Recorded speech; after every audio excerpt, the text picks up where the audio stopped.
एका नागोबा देवा तुमची कहाणी. एक नगर होतं. तिथं एक ब्राह्मण होता. त्या ब्राह्मणाला 5-7 सुना होत्या. चातुर्मासात श्रावण मास आला आहे. नागपंचमीचा दिवस आहे. कोणी आपल्या आजोळी, कोणी पंजोळी, कोणी माहेरी अशा सर्व सुना गेल्या आहेत. सर्वात धाकटी सून होती. तिच्या माहेरचं कोणीच नव्हतं. तेव्हा ती जरा खिन्न झाली व मनात माझा सर्व संबंधी नागोबा देव आहे असं समजून नागोबा देव मला माहेराहून न्यायला येईल असं म्हणू लागली.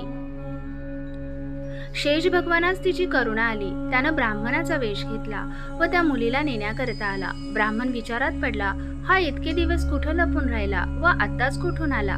पुढं त्यानं मुलीला विचारलं. तिनंही हाच माझा मामा असं सांगितलं. ब्राह्मणानं तिची रवानगी केली. त्या वेशधारी मामानं वारुळात नेलं. खरी हकीकत तिला सांगितली आणि फणीवर बसून आपल्या बायका मुलांना ताकीद दिली की हिला कोणी चावू नका.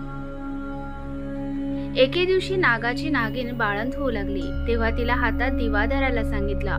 पुढं ती व्याली. तिची पिलं वळवळ करू लागली. ही मुलगी भिवून गेली. हातातला दिवा खाली पडला. सर्व हकीकत नवऱ्याला सांगितली. तो म्हणाला तिला लवकरच सासरी पोचू. पुढं ती पूर्ववत आनंदानं वागू लागली.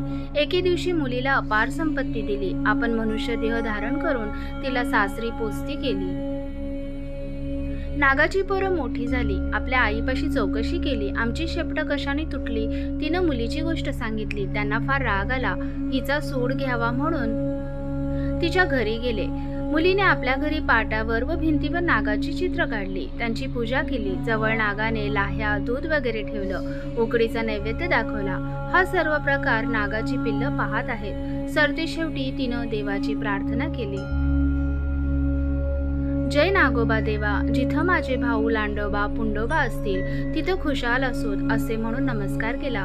इकडे सर्व प्रकार ह्यांनी पाहून मनातील सर्व राग घालवला. मनात हिच्याविषयी दया आली. पुढं त्या दिवशी तिथं वस्ती केली. दूध पाणी ठेवतात त्यात पहाटेच एक नवरत्नाचा हार ठेवून निघून गेले.